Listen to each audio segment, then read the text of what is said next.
Good morning, everyone.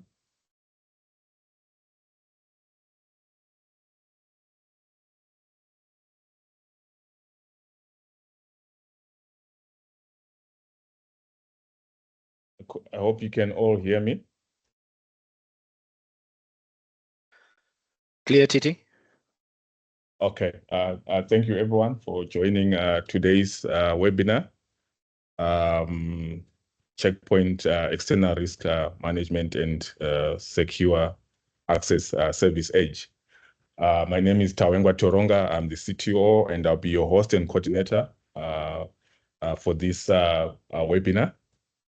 At Procom, as we already know, we actually specialize in delivering cutting-edge cybersecurity solutions and services. And once again, thank you all for joining us today on this Microsoft Teams webinar. Our agenda today is obviously looking at two checkpoint offerings: your external risk management and your secure access service edge. And this webinar is an hour. We'll actually wrap up at the end with a question and answer session. Please, you can actually save your questions until then, or you can actually put them on the question and answer session on your Teams. We are obviously honored today to have a Checkpoint with us, which I'll obviously give them audience shortly. Just some housekeeping items before we begin. Please, like I said, you can submit your questions anytime via the Teams question and answer panel. These actually will be addressed as we go, and some obviously addressed at the end of the webinar. Please note that this session will be recorded. So all those who have registered, you actually receive the replay and slides via email. Please note that you actually muted by default. Please keep your cameras off to actually optimize the bandwidth. And if we actually experience any technical or issues or disruptions, please try refreshing your Teams or rejoining. And please stay engaged and let's obviously enjoy this webinar session today. Without further ado, I'll pass on this time to Riyaz from Checkpoint. Thank you. Thank you very much, TT. Very warm welcome to all of you. I hope you guys can hear me. Somebody can just confirm. Yes, we can hear you. Yeah. No, fantastic. Thank you very much. Very warm welcome, one and all. I think it's a wonderful opportunity for us to sync with the Procom team, which is basically our strategic advisor, strategic partner in the regions of Zimbabwe, Zambia, and Botswana. So thank you very much for putting this together. My name is Riaz Hamid, and I'm the Checkpoint Territory Account Manager for those 4 regions that I've just outlined to you. And my responsibility within the region is to make sure that we look after it from a growth perspective, and that encompasses delivery around the sales and pre-sales areas, business development as well. And I'm supported by many people in the background, but more importantly, a gentleman, none other than Geoffrey Mute, who hails from Kenya. I think when we start looking at Checkpoint, it's very, very important for us to note that you've made the right decision to partner with a cybersecurity vendor that's been in the industry for the last 30 years. We have roughly over 7,000 employees globally, and we protect just about maybe 100,000 customers in 182 countries. As you guys have known, that Checkpoint as a business was the first cybersecurity vendor to create what we call the stateful firewall, which has evolved into many other solutions thereafter. I think very, very important to note is that not only did we create the firewall, but we took the firewall to various different verticals where we've created best in practice network security on perimeters. And we secure many verticals, banks, utilities, financial institutions, aerospace, services, utilities, and the works. I think Checkpoint is quite robust in the sense that it's probably the only constructive vendor in the last 30 years to show a positive trajectory as far as growth is concerned year on year. And to match that, I think the business has invested strongly in their employees, in their individuals, to create a strong base to make sure that we protect our customers and give them the best protection for your cybersecurity. What's very, very important is that I think over the number of years, we've really grown what we believe is solutions across the cybersecurity value chain. And if you see, and if you've learned over the last couple of years, you might have picked up that we've not only just created network security 30 years ago, and we did that very well for the last 30 years, but we've extended into different domains, into the cloud, and obviously workspace security and securing users. I think it's very, very important for the panel present today to note that when you think about Checkpoint, it's not just a vendor that's providing cybersecurity, but it's a vendor that provides robust cybersecurity along the value chain of cybersecurity. So at every space in that value chain, we have a solution that not only can give you point solution or an aggregated solution to make sure that your posture is correct, but we actually deliver this through what we call our Infinity Platform Services. And this Infinity Platform Services, ladies and gentlemen, is by far the leading platform services that is driven and underpinned by AI technology. So we've taken what we've done very well in the last 30 years, and now we've groomed that to be supported by AI. And with these short words, I'd like to conclude and pass over through to Geoffrey, who will take you through ERM and maybe a few other solutions. Please use this as an opportunity to sync with us as well on areas that you might find or you might feel that you have gray spaces that you need to cover. Procom is more than capable of handling this, and we support them strategically across these regions. Once again, thank you very much for the attendance, and we hope to see you in the short future again. Thank you.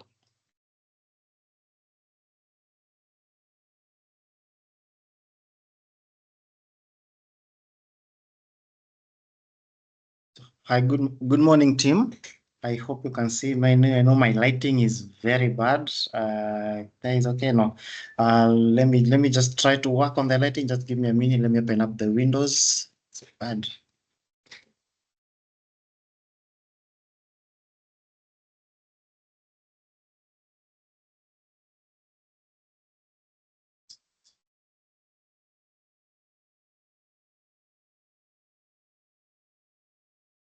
Not even better, but anyway. So thanks so much for joining the call. My name is Geoffrey Mute. I'm a security engineer for Checkpoint. I'm based out of Nairobi, Kenya, but I support RIAs in the SADC region. The regions where Procom operates in, we support them. That is Zambia, Zimbabwe, and Botswana. So we support them in those regions. But on my side, I'm based in Nairobi, Kenya. So I travel to the SADC regions a lot. I might have met some of the names on this call, and it's good to see you. You have honored our call to join this meeting today. And basically today, I'll cover two topics. That is external risk management and our SASE. As Riaz has briefly and rightly introduced, Checkpoint has evolved from the traditionally being known as a firewall vendor to a more robust vendor whereby we're able to offer different solutions that talk to different verticals in the cybersecurity space. And I'll start with the first one, which is Infinity ERM. So let me just share my screen, and maybe Titi or Riaz, one of you can confirm when you see my screen so that we can kick it off. Yes, we can see your screen, Geoffrey. Okay, thank you.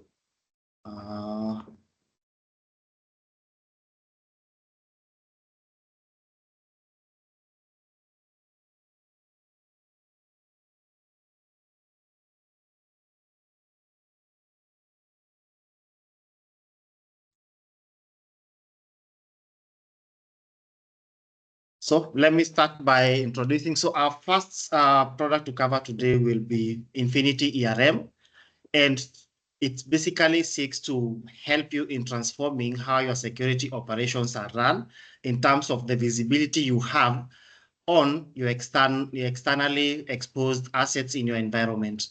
As you know, for any environment, you have the internal resources, which in any case, you know them very well, you've secured them very well, but there is the external space that most of the time you might not have full visibility in that particular space. And it's because it's constantly changing. So many things are happening in the externally exposed assets for any organization, especially if you have developers. They come up with tools every day, portals every day, applications every day, and you as a security practitioner, security team member, you might not have the full visibility of every day getting to know what is out there, that relates to my organization. So external risk management comes to assist you in addressing that particular risk of those assets that are exposed in your environment. And before I even go deep into external risk management, if maybe you've been reading around Gartner, there is a buzzword that has been passed around, which is the hybrid mesh, which in itself seeks to look at your entire infrastructure or your entire network as a whole. What do you have in your network? In any organization, most of the time you will have all these solutions in your organization. If not all, a part of it will have these particular solutions in your environment. So you'll have a branch firewall, you have your email security, your data center firewall, your cloud or WAF, and all that.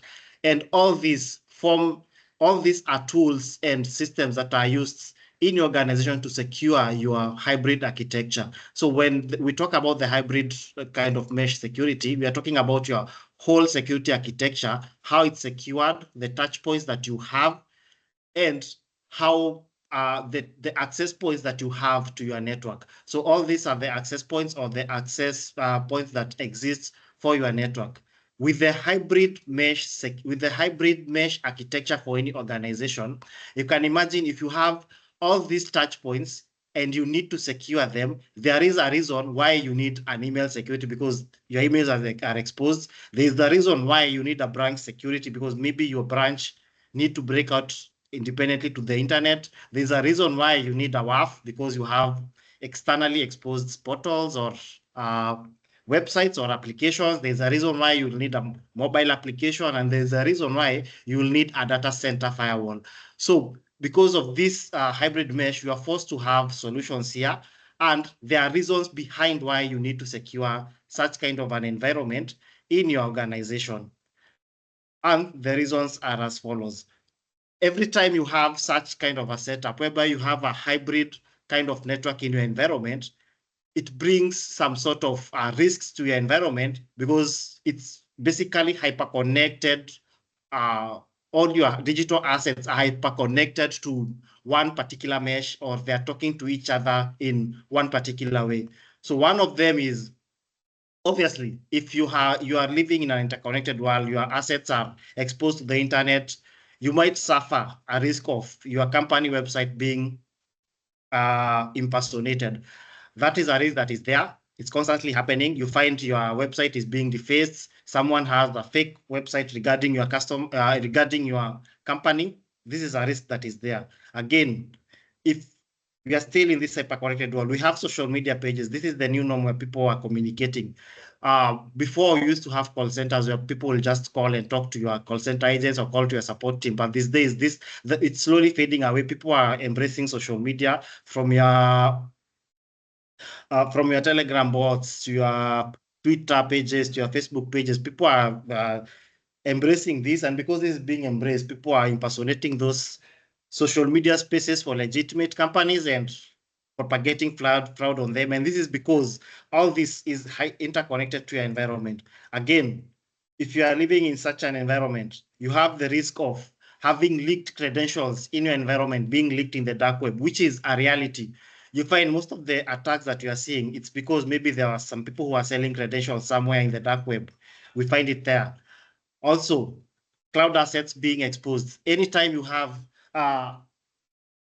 anytime something pops up in your environment, that asset is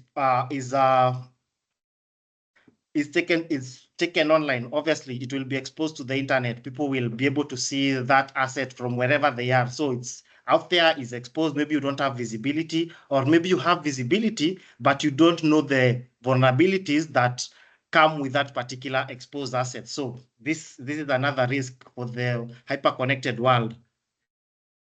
And because of these risks that exist, we've been seeing an increase in the cyber attacks that are experienced across the world. And as you can see, I want you to note something. This is the whole of Africa, but just check at the bottom here. The SADC side, you carry the biggest chunk of attacks that have been seen around Africa, especially in ransomware.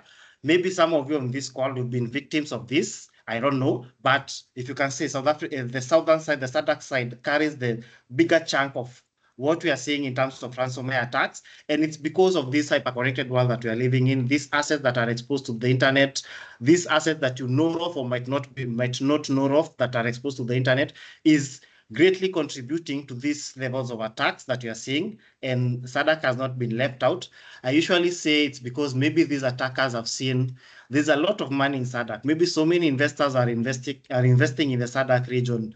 And the malicious actors, also them being businessmen and businesswomen, they've seen we can also invest there. Let's invest in cyber attacks, and it's coming, and it's a reality. It's happening, and I'm sure maybe some of you have been privy to this and maybe experienced it, and it's because of this hyper-connected world and the way we are running, or the way we are exposing our assets to the external to the external world, or to the external environment. So these are just statistics. Again, once you have those particular assets exposed to the internet, we have three key challenges that security officers or security practitioners face on an everyday basis. The biggest one is the last one. I'll start with the last one: limited visibility into the digital footprint. In most of the time, in any case, when an audit is done on any organizations, if they ask you for an asset list or for an inventory of what you have exposed to your exposed in the internet, most of the time it's usually very hard to give the exact list, because again, as I mentioned, if maybe, let's say, for example, you're a bank, you have a lot of developers. Developers really like testing out things, and someone will just at night pop up something, put it in the internet, and forget to remove it after the testing, and that's, you have another asset that is exposed that you are not aware of. So this is one of the biggest risks that organizations are facing, or the security practitioners we are seeing are facing. Again, to the second one, brand abusing and social media impersonations, especially in the banking sectors, in the telcos, in the government. We've seen a lot of this, and I'm sure it's a reality in every country. You will see in any social media, if there's a big bank or a big telco, it will have a fake social media profile that has been created for it, that is being used to defraud people. Also, in case of governments, when elections are nearing, you'll see a lot of so many fake social media pages, fake websites, fake applications relating to whatever is currently hot in any country. So this is another thing that is really stressing out security practitioners on how to deal with such kind of impersonations. And anytime there is an impersonation attempt, the financial losses of the reputation damage are usually big, because if someone, let's say, for example, is scammed because someone pretended to come from your bank, the reputation is bad. People will say this bank is not secure, and we are being scammed because we are subscribers of this bank. So it's quite a big risk for any organization. And then the last one, the credentials, the stolen credentials. This is a reality. It happens every day. And maybe for example, you go to these open source tools to check whether you have been spawned before. If you put your email, I'm pretty sure most of the time you'll find at some point your credentials must have been stolen at some point. For me, if I put my Gmail email, I usually find around 2020, my credentials were stolen from a taxi hailing company that I was using back in Kenya. So they are there. Good thing, I hope I was using a unique password at that time.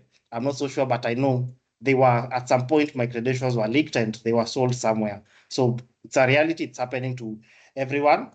And these particular challenges are contributing to these external threats that the external threats are responsible for 83% of the breaches. Internally these days, in any organization, internally you have put very strict controls that control how internal resources access to environment, what they're able to access, but externally it's still an open field for everyone. So they contribute a lot. In the major breaches that you've seen, there is an aspect of an external asset that has been involved. That is all about the security challenges. Away from the security challenges, there is what the operations team usually face on a day-to-day basis. If there's a member from the SOC team, I'm sure you will agree with these statistics. Most of the time, you have so many tools in your view for you to view, to get to know, to have visibility in your network. And that one creates a lot of alert fatigues. How many consoles do you have to log into? How many tools do you need to have? How do you need to converge all those tools into one? So in most of the time, you'll find in any organization, big enterprise organization, you'll have almost around 45 tools that you want to use in your organization. So from your firewalls to your endpoints, to your WAFs, to your developer security, to your switches, to your what, all this there, and you have to monitor them. And point solutions, yes, they are good, but they create a gap in your network. Imagine if you have 45 tools in your network, you have to monitor each of them. If a breach occurs, for you to trace what do I need to change, which do I need to look at, what tool do I need to change, it can take a time, and that gap between you analyzing all these 45 tools can lead to more breaches because you don't know what to change at that particular time. Then, of course, because of all these tools, so 25% of the time, most of the alerts you get, most of them are usually almost false positives, and you have to go again to start scamming through, trying to make sense out of those alerts, and it becomes very tedious and tiresome for any security operations team member.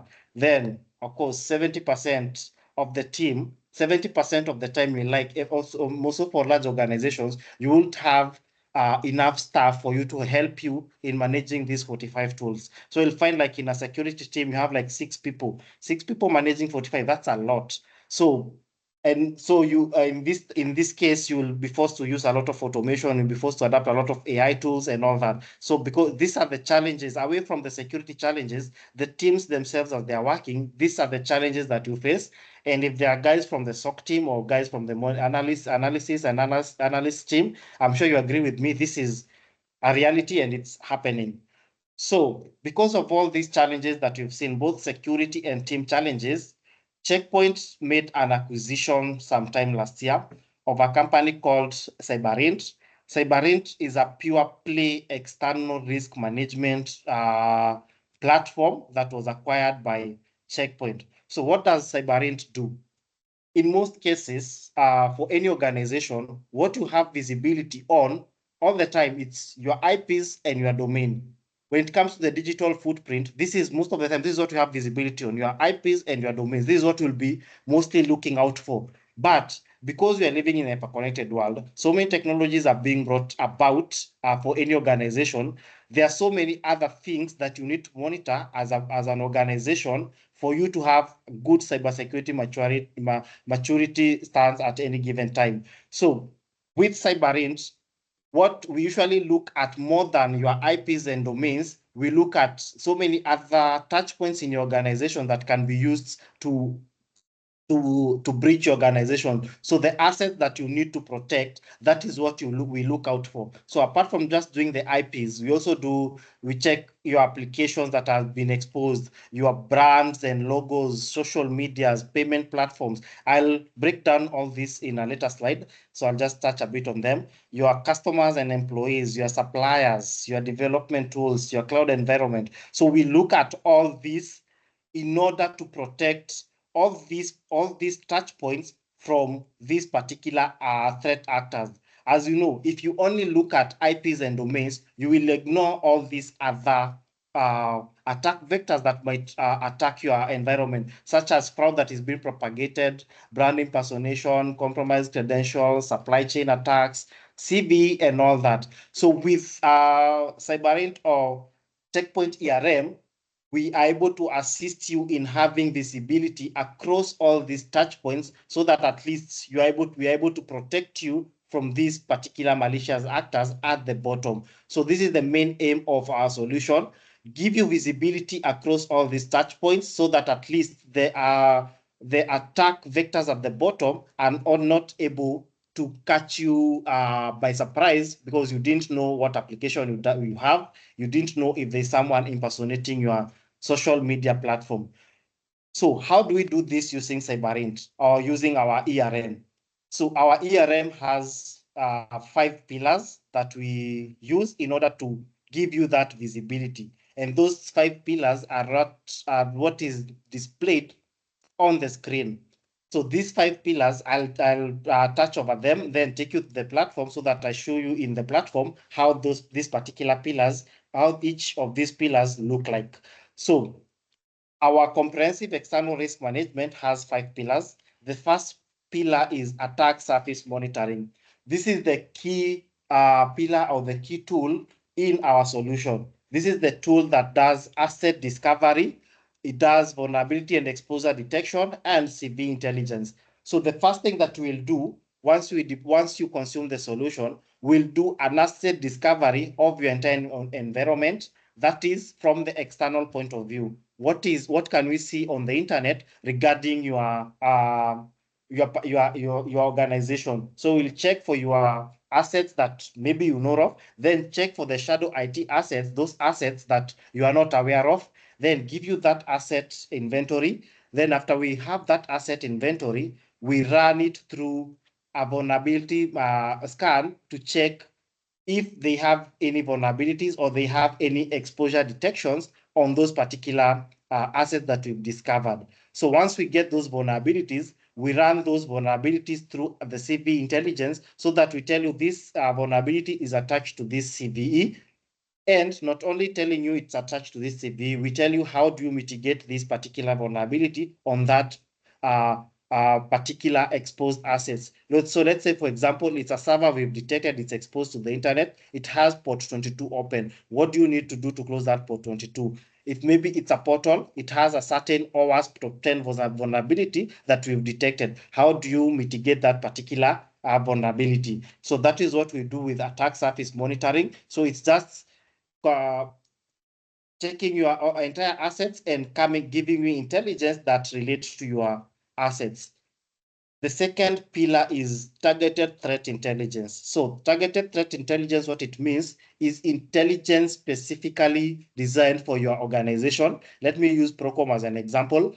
So we'll take Procom, give you specific threat intelligence feeds that relate to you. And the way we do it is through three particular pillars. So one, we'll do dark web monitoring and actor chatter. So we'll check in the dark web, what are people saying about your organization? In this case, Procom, what are people saying about Procom as an organization in the dark web? Remember, for any attack to take place, there must be a conversation about you somewhere. For that attacker to know that there is a certain port that is open in your network, someone must have been talking about it somewhere in the dark web or in the open web for people to know that there is an open port. Look, there's a vulnerable server for Procom. Come, let's attack it. So it's something that is a chain that happens. It's not something that happens overnight. So there must have been chatter about you. So we'll check the dark web, check what people are saying about you, then give you that intelligence for you to take action. So if they are saying there's a server with an open port, we tell you people are saying there's a server with an open port in the internet relating to your organization, go and patch it. People are saying this, and this, so go and take the necessary action. So we are able to do that. And not only doing that for you, there is an account that is called the threat hunter account. So what that account we do, we give one of your team members that account. They are able to do also the research by themselves. So they're able to log into a platform, access the dark and deep web through our platform, then just check what are people saying about our organization in the dark web. The second one is credentials and account takeovers. So what we usually check for this, we check whether there are any leaked credentials about your organization in the dark web, and not only regarding your internal users, also your customers. For example, if you're a bank, you have customers that are accessing your either mobile banking, their internet banking accounts. So we'll check, is there any of your customers whose credentials has been leaked to the dark web relating to your organization? So we check that for you and tell you maybe there's some credentials that are being sold relating to your organizations in the dark web. So take the necessary action. And the necessary action is forcing people to change passwords, taking the necessary mitigation actions to at least make sure that even if those credentials are sold, they cannot be used. So that is, you take that action. So we're able to do that for you. And again, it's not only for your internal users, but also for your customers if you have customers. In the customer side, it's especially very critical, because imagine if you're a bank, one of your customer credentials is compromised. After they're compromised, they come back to you and tell you that my account was hacked, and it was hacked because maybe most of the time they usually say, let me give an example in Kenya. Anytime a person is hacked, they usually say the IT guy accessed the database and leaked my password. That's what, most of the time, that is what we usually hear. But in real sense, we'll find, if you have such a tool, you can just go and check, has this customer ever been compromised elsewhere before? And high chances are you'll find that this particular customer of ours, his credentials was leaked sometime back, because maybe his browser was compromised or his machine was infected by a malware and his credentials leaked out. So you save yourself from the trouble of court cases because your customer was compromised or his account was emptied because they had a compromised account. Then, of course, we have the fraud and data leakage, just checking whether there is data that has been leaked about your customer in the dark web. So that's the targeted threat intelligence. Then global threat intelligence, what this one does, it gives you threat intelligence at a global stage. It compares, let's say, for example, if you are in the financial sector, it gives you the financial sector threat intelligence feeds. What is hot in the financial sector in regards to cybersecurity? What are the IOCs that are targeting the financial sector? In, let's say, for example, also in a country, what are maybe the cybersecurity issues that relate to Botswana? What are the security issues that relate to Zambia and what have you? So it will give you at a global stage, then assist you in enriching your IOC feeds. So if you feed your IOCs to your firewalls, to your endpoints, you'll get those IOCs, and then you can feed them there. And then, of course, intelligence knowledge. If maybe you have you have heard about a certain attack family or attack or certain cyber criminals, you can just go in, read more about them, find out how they attack organizations, find out how they propagate those attacks, what they ask for, how they do it, and then you can take the necessary action. Then the most important bit is the brand protection.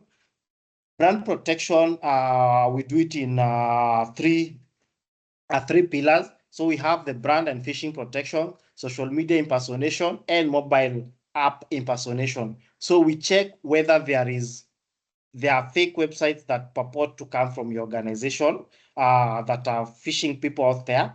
So we check for that. We check for social media impersonations. And social media impersonation, it's not only for your brand or the company logo. If you have C-level employees that need to be monitored, you can add them to the platform, and we'll be checking whether there are people pretending to be your CEO, CFO, COO, CIOs, and in the social medias. We also check for fake mobile app impersonations in the Play Stores. And it's not only checking. Let's say, for example, we find there's a Facebook page that is purporting to come from your organization.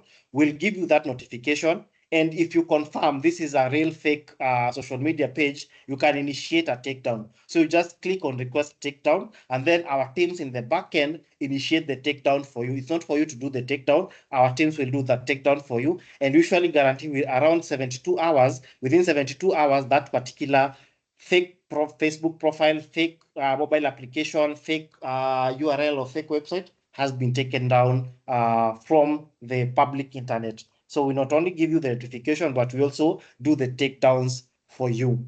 So that is brand impersonation. The last pillar is supply chain intelligence.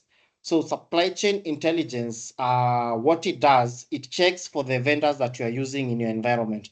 As mentioned previously, you have almost any big enterprise, almost 45 products within. So from your cybersecurity tools to your business tools to your finance tools to your own internal tools, you have them in your environment. But most of the time, you'll find these particular tools, they have vulnerabilities, and most organizations learn about these vulnerabilities when it's too late. You learn about it when 2-3 companies have already been compromised. That's when that chatter will break up that, look, a certain vendor A or a certain vendor B has a certain vulnerability that is being exploited, and maybe you didn't know about it. You'll know about it when people have already started being attacked. So what we do with our platform, you onboard those vendors to our platform. So we'll be constantly monitoring the dark web, the open web for you, and tell you there is a certain vulnerability regarding to vendor B. An example, you remember during the SolarWinds incident, it was a supply chain attack. And before the users knew, so many users had already been compromised. So for us, we'll be constantly checking those vendors that you're using and tell you if there is any vulnerability or any active exploit that we see. We give you that intelligence and we give you remediation steps on how to remediate that particular, to do the remediation for that particular vulnerability or that particular exploit that we've seen in any of the vendors that you're using in your environment.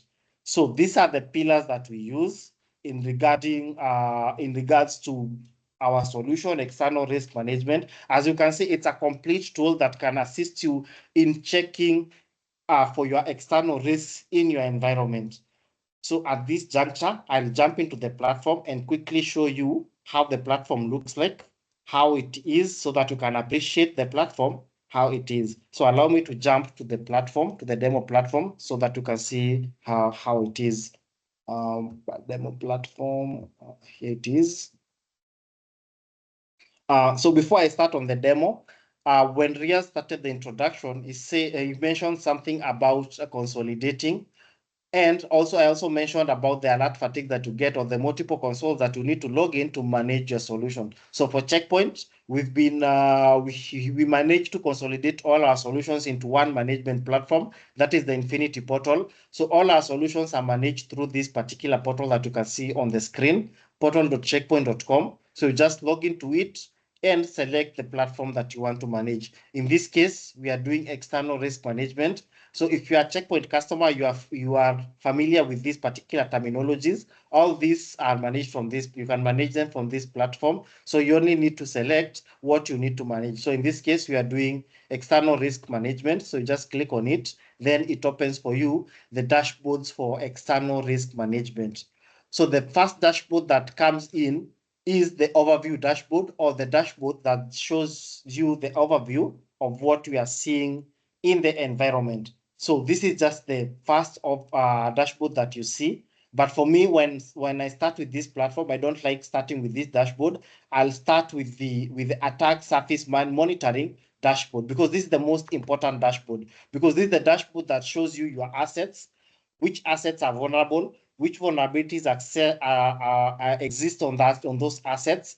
And this particular dashboard, if you are in risk management, we have an attendee in this particular meeting who is in risk. You can use this to measure the risk score or the poster score for your teams. Because as you can see on top here, we have this score that it gives you. Once you scan your assets, if we find the vulnerabilities there, and the vulnerabilities that we find, we give you a risk score depending on how well you have been able to mitigate those particular risks that we've found in your environment. So this is what you find. So we give you the risk score, and this particular page gives you an entire asset inventory onto your environment. So in this case, on our demo platform, we have all these risks, all these assets, 23,000 assets that we are monitoring on the demo platform, and it gives you any sovereignty that is there. But if you can see on the top, we have what we are checking for. So for example, exposure items. So these assets will check the assets that have vulnerabilities in the environment and tell you which particular vulnerability exists. So in this case, if you can see, we have exposed ports for a certain server.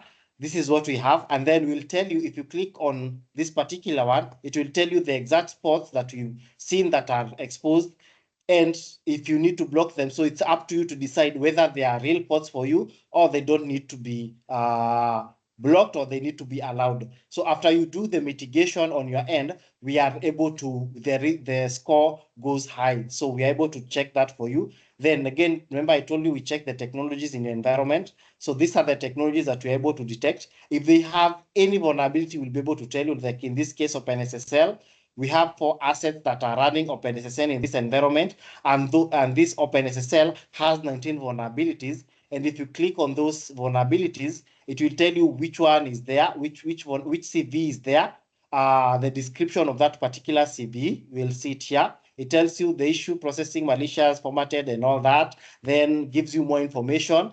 And in this information, you'll find ways in what you need to do in order to mitigate that particular CBE that we found in this particular environment. So it's that simple. It's that intuitive. It doesn't have a lot. It doesn't have a lot of data that you need to consume. It's just simple and concise and straight to the point on what you need. Then another tab that I found very interesting that we recently added is monitoring your certificates. In most cases, you'll have so many certificates in your environment, but for you to know when is this certificate expiring, which one is expired, which one is still valid, it's usually a big hassle. So we're able to monitor the certificates for your portals, for your websites, and tell you a certain certificate is nearing expiration, a certain certificate has expired, kindly renew it.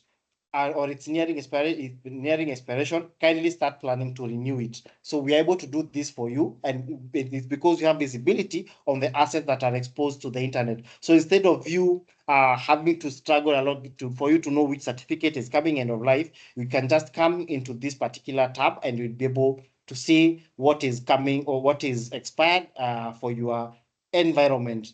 Then on top of that, I mentioned things to do with leaked credentials and all that. So if you come to this particular tab of threat intelligence, we have the leaked credentials tab.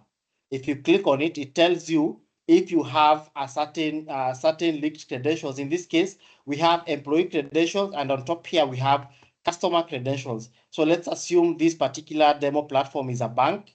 Let's take one of them as, let's just take this one. As you can see, this particular credential was found in a malware log. So if you click on this particular one, it will give you more details. And let me just show you. So if you click on this on view the malware logs, it will show you where exactly that particular log is, and you can be able to search for it. So it will tell you this is the log, this is the day it was detected, this is the day it was published. And if, let's say, for example, you know the particular domain, if you search for it here, it will tell you this particular user exists inside here. And it, as you can see, it tells you this is the user, the username is this one, this is the password they were using. So let's say, for example, if you, for example, this Demoneas Pizza, if this customer goes back and tells them, actually, this is a Kenyan number. Okay, surprising. Okay, this is a Kenyan number. So if this guy goes to the Boneas Pizza and tells them, yeah, look, my information was leaked through the Boneas. So you can easily just, if the Boneas are using, they can easily come here and tell them, look, it's not through our platform, it's your computer that was compromised because your credentials were found in a malware log somewhere in the dark web. So you can use this at least to remove yourself from such cases that might compromise, that might put you in some funny situations because customers are complaining that maybe your platform is being used to leak down their credentials. So this is the brief overview of the solution, especially if you have customers who are accessing your portal. It's quite good for at least to see if their credentials are leaked. Also internal for your customers, you can be able to see. And then I also mentioned about the fake social media accounts and all that. So social media pages, we're able to see them here. So if you can confirm a certain social media is malicious, you just request a takedown and the takedown will be initiated from our end. So if any of this is malicious, if it's maybe for your organization, if you are sure it's malicious, just request the takedown and our teams will be able to do the takedown for you and be able to take down that particular page for you, and it will cease to operate in the environment. But if you know it's a relevant page, you can mark it as official or a new page for you, or mark it as irrelevant, and will stop monitoring and will not flag it as malicious anymore. So you can do that. So it's quite a versatile tool, as you can see, and you can do a lot using it. The lookalike domains are here. You can be able to see which lookalike domains exist for your organization, if at all they exist. If they are there, you'll be able to see them. All these are lookalike domains, and you can be able to request takedowns, and we'll be able to do the takedowns for you. So this is the brief for external risk management. I'll stop at this juncture and open up the discussion for Q&A. Rufaro and Titi, can I pass it back for you to run that if there are any questions that you've seen on chat, or if there's someone who has a question and they want to unmute themselves, maybe you can handle that. So Rufaro and Titi, back to you.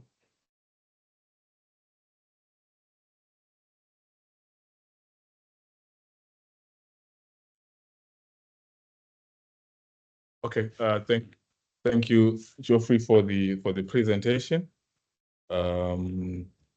Please, if you've got any questions, you can type them in the chat window or in the Q&A window.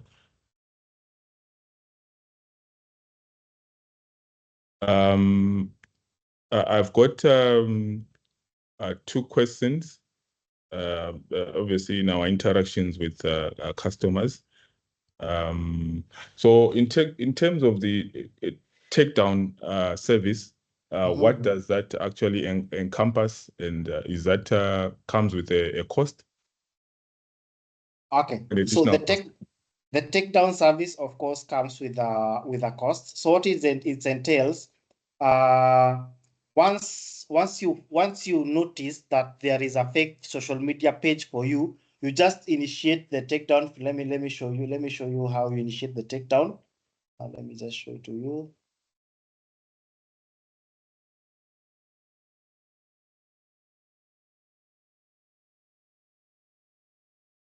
So impersonations, for example. So if you come, let's say, for example, this is a fake Facebook page. You just come to this particular not those 3 dots. You just click on this particular event, then request takedown. So once you click on request takedowns, our teams will start on the takedown, but this is usually has several coins. So we have packages for 20 takedowns per year, 40 takedowns, 400 takedowns per year, and unlimited takedowns. It depends with the risk level of the organization. So if you see your organization is a high risk organization, you can take the unlimited. If it's not very high risk, you can take the 20 takedowns per year, 40 takedowns, 400 takedowns, 100 takedowns. It depends with the risk level. But for request a takedown, it's that simple. So open that particular alert, the impersonation alert, then just click on request takedown, and it will, with the takedown, the teams on our backend will initiate the takedowns for you. It's not for the client, it's not for you as a user to do the takedown, because in most cases, if it's a fake Facebook page, if you start doing the takedown yourself, will be buried in a lot of paperwork, and it will take you years for you to take down that Facebook page. But the teams that work on our end, they have certain SLAs and certain agreements with these providers that if we request a takedown, within 72 hours, we should have actually actualized it. Yeah, so that's how it works.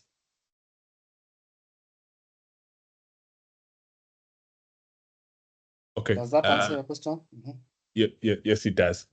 Then another question is in terms of false positive rate, how does the solution make sure that it minimizes any false positives? Okay, that's a very good question. Let me show you. Let me again go back to the alerts. So let's say, for example, we've detected vulnerabilities. So the data that we have here is provided by the assets that you give us. So one, for the false positive, we avoid it because the data that we have here is because of the assets that you've provided to us. So that is one way. And then again, we are utilizing a lot of AI on our tool. So it assists us in avoiding those false positives. Then again, let's say, for example, we detect that this is a an attack, this is a vulnerability, but on your side, you are sure this is not a vulnerability. What you can do, you can just mark it as acknowledged or closed, and it will cease appearing in this particular list. So this is a manual way of doing it. But again, be assured whatever we are detecting here, because it's based on your assets, the assets that we have onboarded for you as a customer. So we are able to, it's most of the time it's almost close to zero false positives, because we are utilizing your assets. At the same time, we have some very strong AI engines running behind the scenes to ensure that it's not a false positive that we have detected. But in case it's a false positive, you can flag it. You can flag it as not false positive by doing that particular, by either acknowledging it or pushing it as closed, so that we don't detect it anymore in your environment. So that is how we avoid the false positives in those three steps.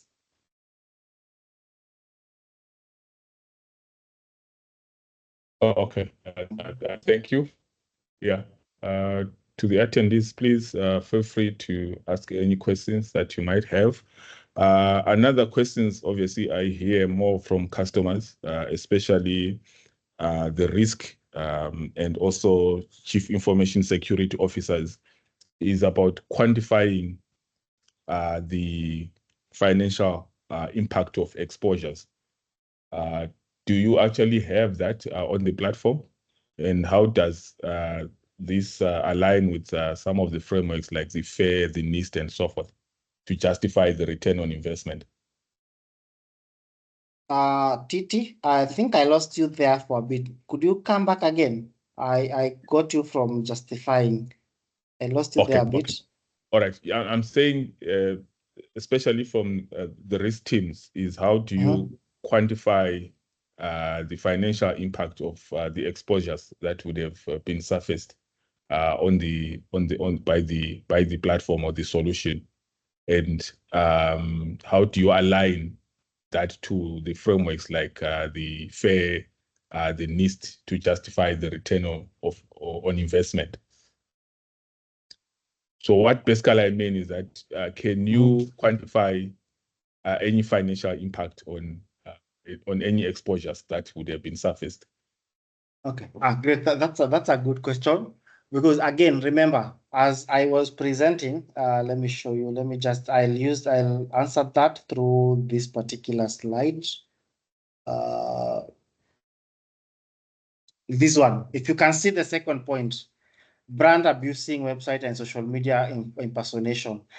The impact for most of the time, the impact for this kind of attack is usually financial impact most of the time, and reputational damage. So because we are able to assist you in monitoring such kind of impersonation attempts, one, you are able to assist, you as a CEO or as a CFO or as CIO, you are able to protect your organization from such kind of reputational damages in case a fake social media profile or a fake or impersonation attempt is used to scam your users. So anytime a user is scammed, yeah, the damage is usually one financial and the other one is reputational damage. So if you have such kind of visibility, you are able to protect your organization from such kind of damages, and thus at least on the financial implications, you're able to save your company from that. In terms of return on investment, I will answer your question through this as a risk officer. I will answer your question through this particular tab. Let me go back here. This particular exposure and posture score.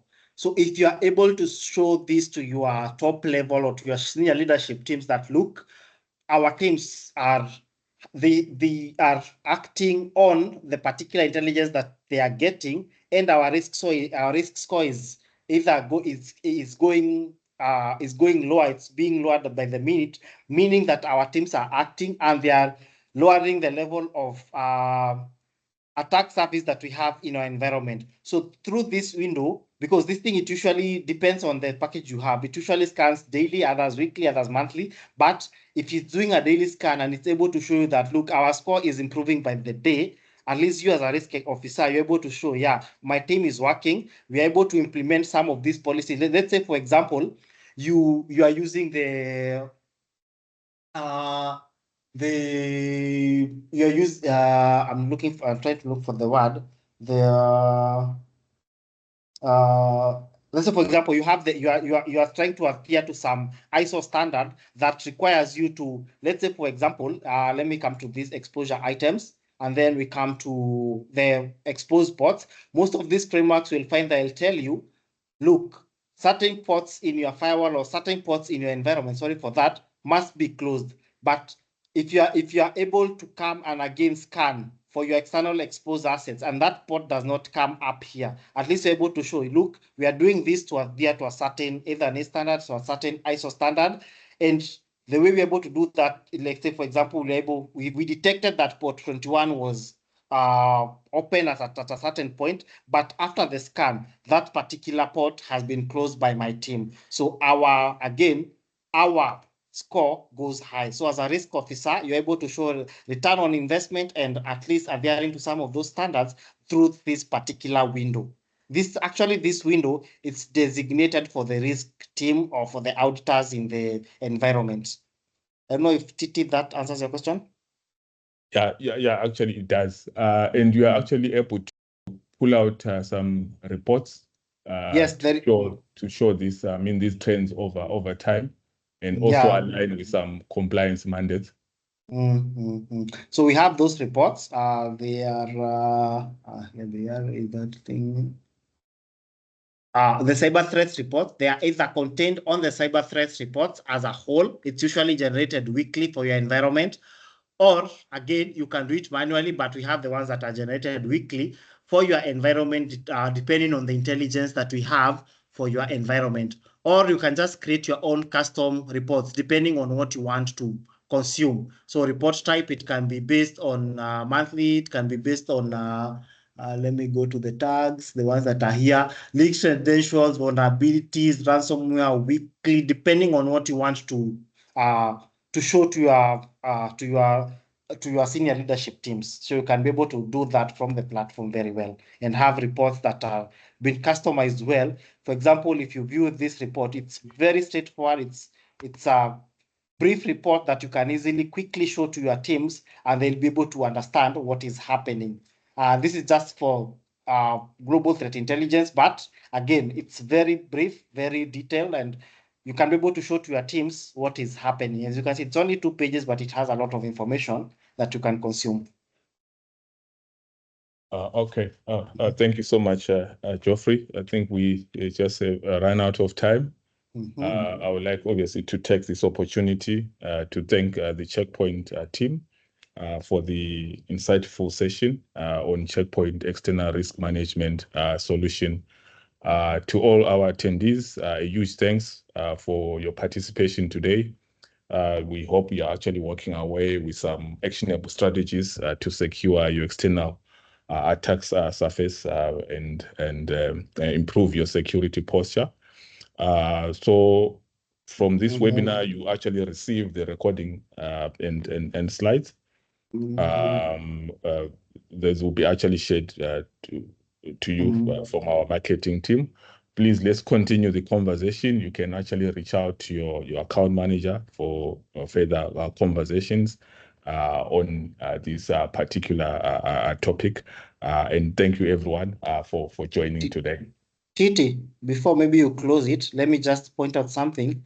Yes. Our POC, we are running POCs for this particular product. The POCs are running for 2 weeks, but with an option of extending if maybe you've not been able to exploit to the fullest. So we have POCs running. So if you are open to doing POCs, so that at least, even if it's not even for consuming immediately, just to see what is there for me as an organization, we're able to show you. And the POC process is quite simple. So you just tell us the assets that you want us to monitor. We add them here. After we add them, we monitor them for a day or 2, then give you the results, and then we leave you to run with the platform so that at least you can show to your users, you can show to your senior leadership teams and all that. So the POC is there. You can reach out to the Procom team. They will They will work with Procom at least to guide you through the POC so that you see how it works, how it is, and you get to at least see the product in real life in a real environment. So the product, the POC is there and it's open for any customer or for any user.